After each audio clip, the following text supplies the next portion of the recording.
what goes on media. This is Coming Out Stories. It's a podcast about one of the most important conversations of your life. I'm Emma Goswell.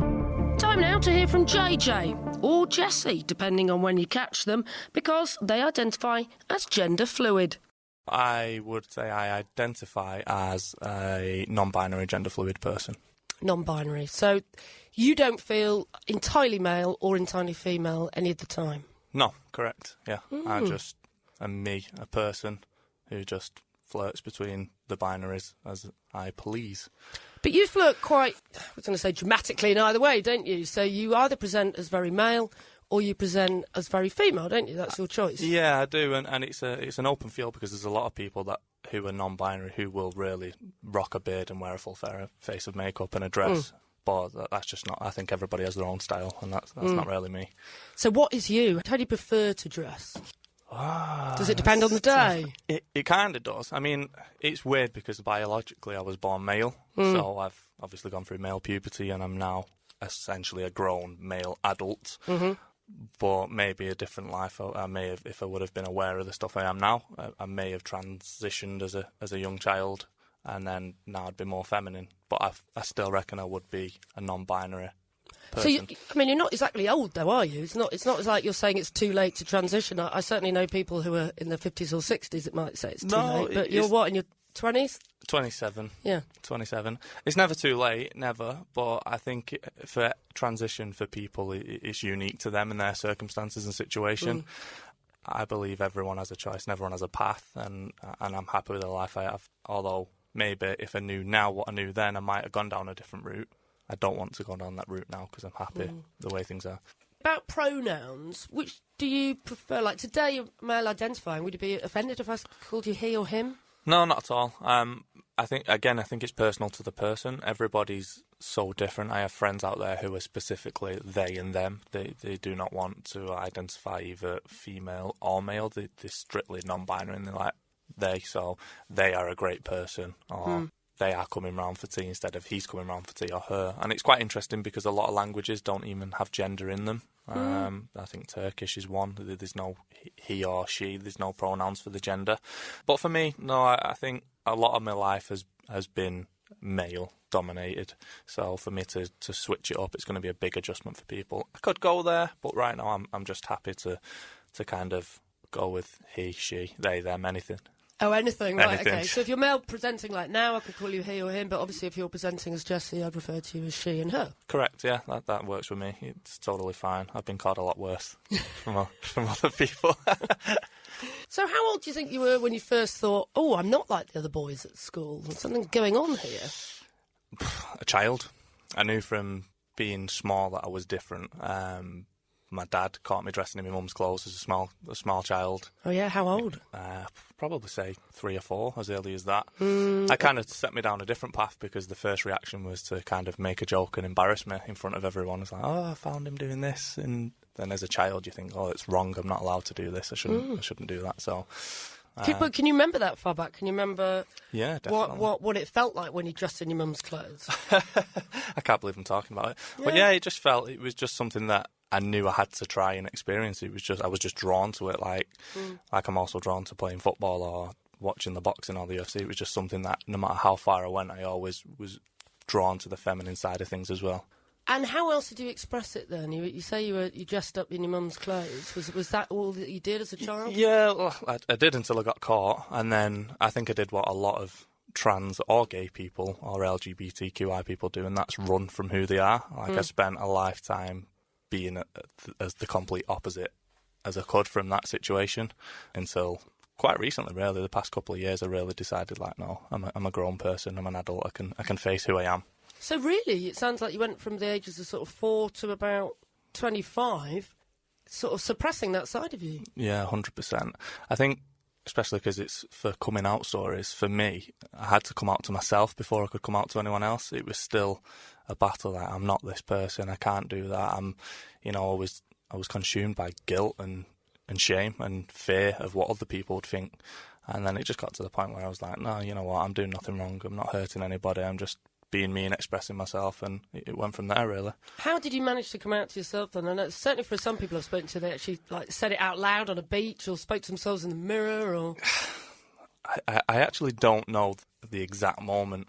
It was kind of, I went to a fancy dress party of a friend's and I went as a female, and I just knew at that moment that everything felt too good, and I was probably happier on that night than I had been for a lot of other times. So I think it was after that I come home and I was like, right, I need to have a hard talk with myself as well as other people. Yeah. So how did it feel then when you were at this fancy dress party and you'd put a frock on and you were actually in front of your friends and your partner in what was supposedly fancy dress, but it was more than that for you? Yeah, no, it was. It was definitely more. I don't know, I just played the group idiot and joked about that I enjoyed it too much when really I was just in my element and was like, oh, well, this feels different, but nice. And this was literally a couple of years ago.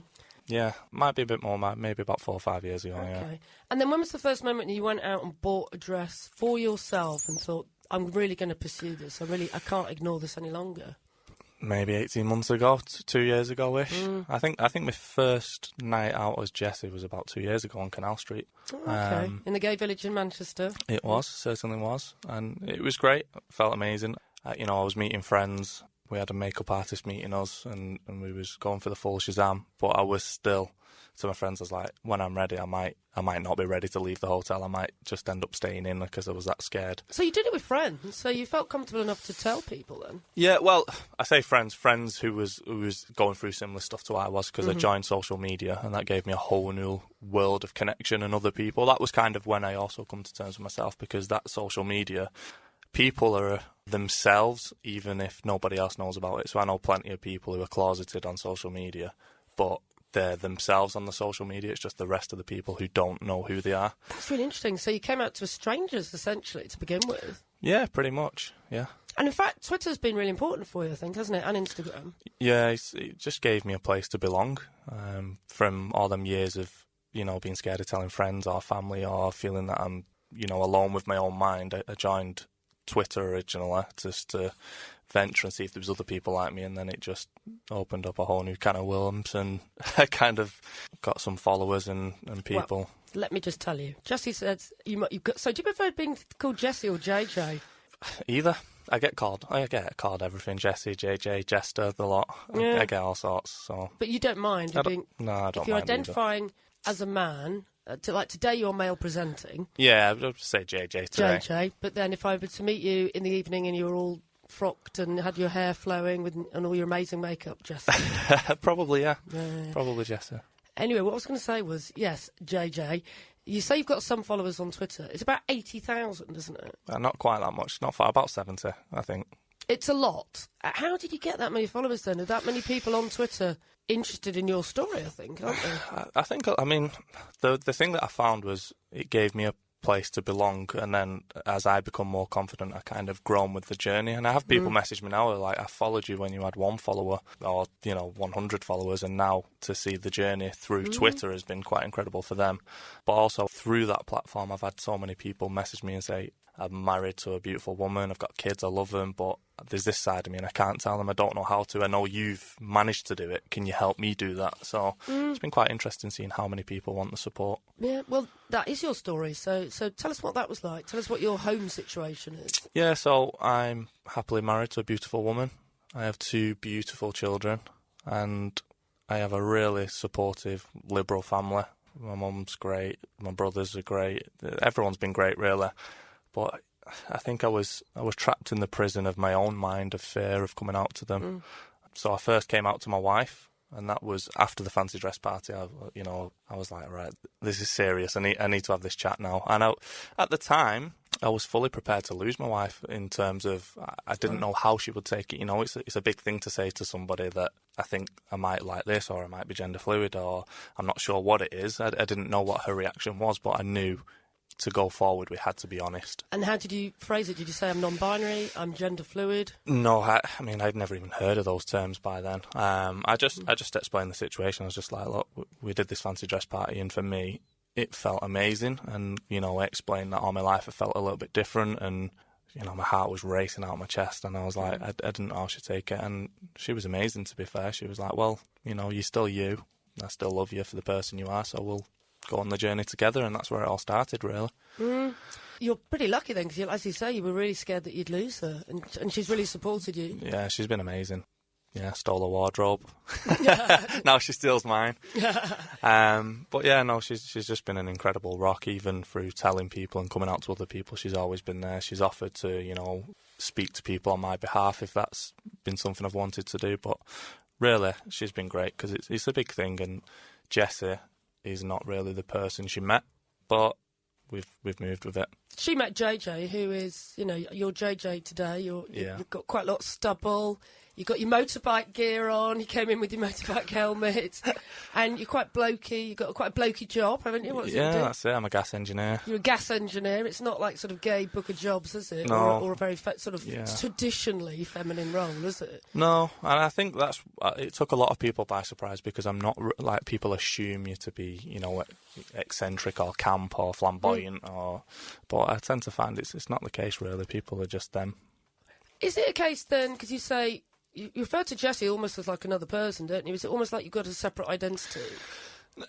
It's weird. I kind of, because it's a really difficult one. The situation I'm in, I'm still with my career and my children. I'm still in the early stages of figuring out where I need to be and where it's going to go. So I'm just kind of keeping them a little bit separate, just for now, while things pan out, and I see how, just recently I had like an ex-group of friends find out and stuff who didn't take it as well as a lot of close people did.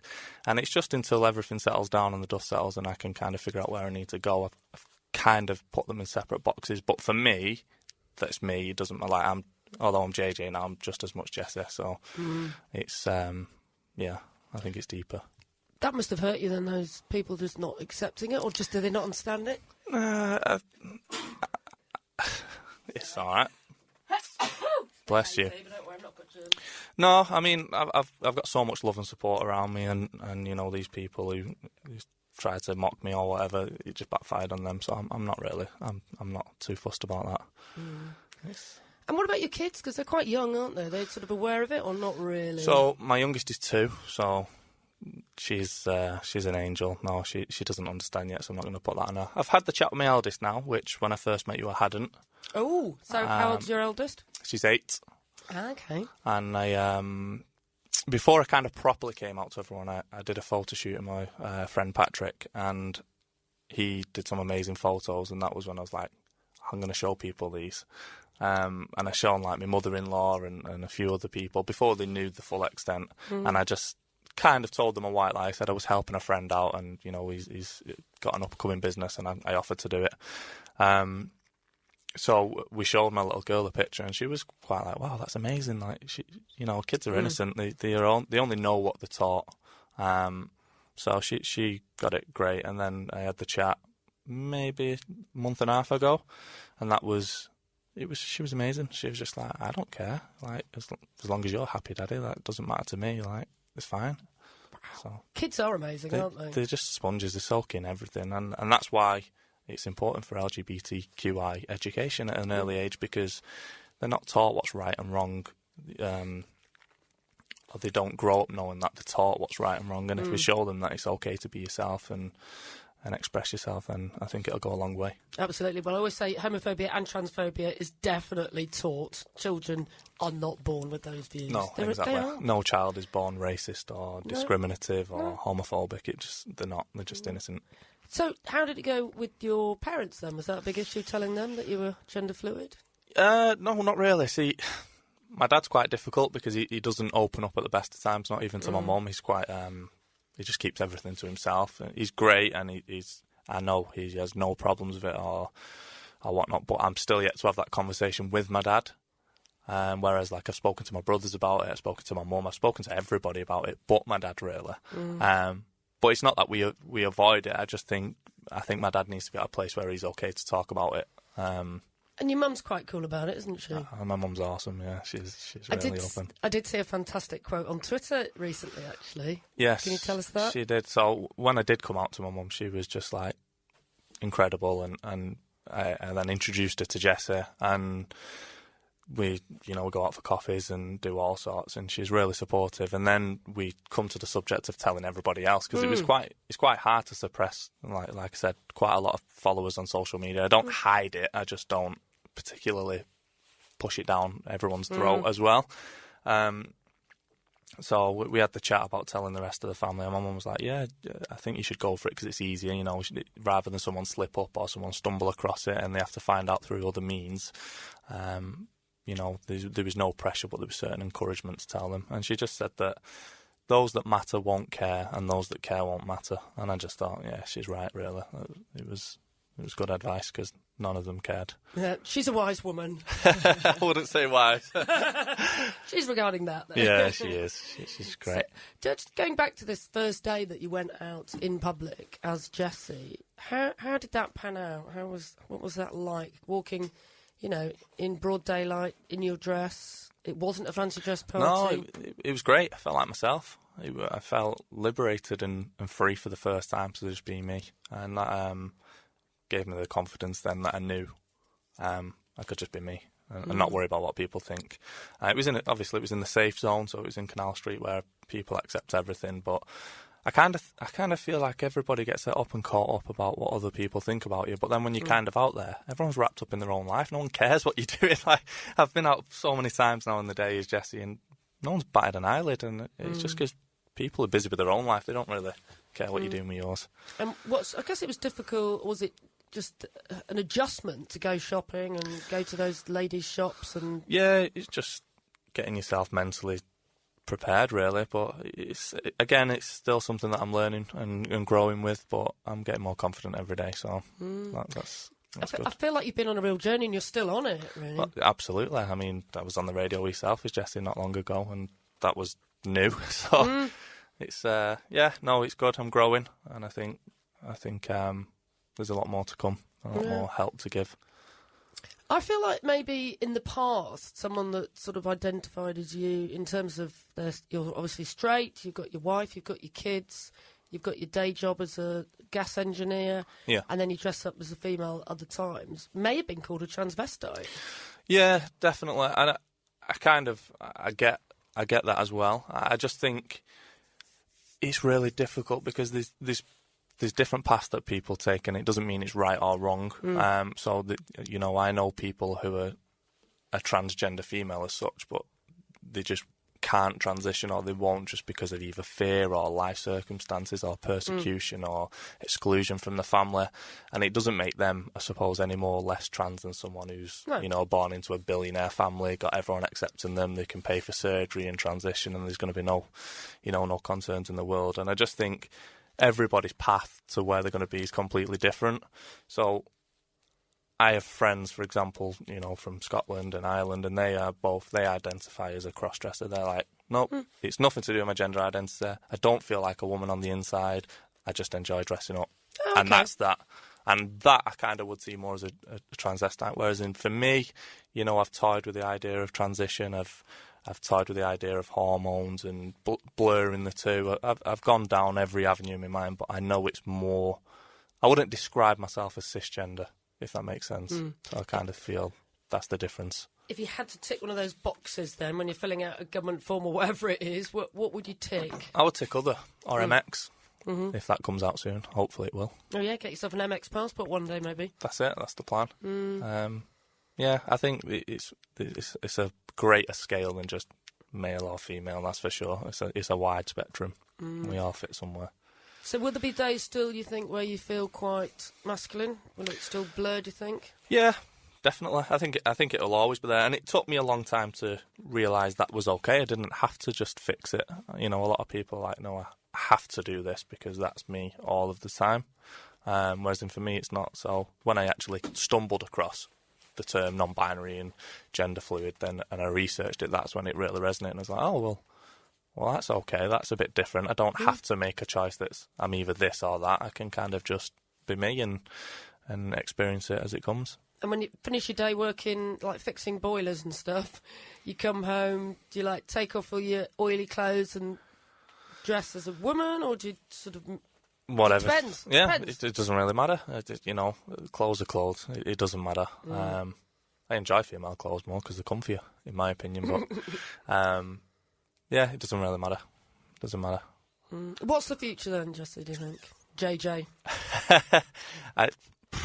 Just to keep growing, keep learning.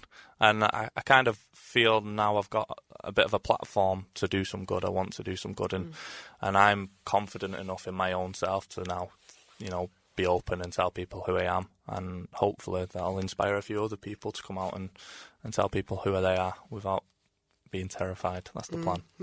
And what advice would you give to other people sort of really questioning their gender identity and feeling a bit unsure, like you were a few years ago? You didn't really understand it, did you? I would.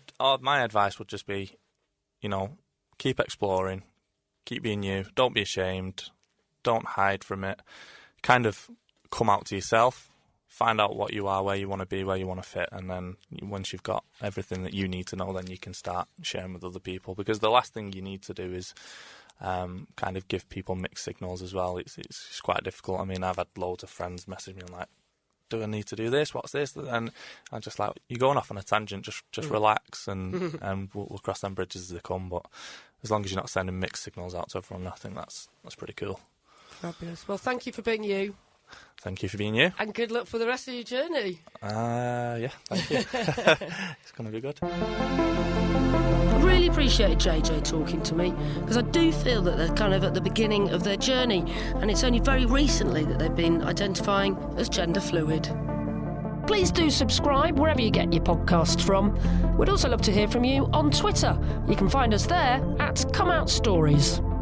I'm Emma Goswell, and Coming Out Stories is a What Goes On media production. Next time round on Coming Out Stories, you'll hear from Matthew Schaefer. He's an actor, dancer, choreographer and author. He's so out and proud, he's even written a book called Dancing Out of the Closet. He wasn't always out and proud, though. In fact, he was in the closet till his 20s. He even had a girlfriend because he was worried about ruining his career. At that point, it was so far. I'd lied so long. I'd betrayed so many people by saying, oh, I'm not gay, I'm not gay, I'm not gay, that at that point I was like, fuck. If I come out now, all of those people will be right, and I will look like an asshole.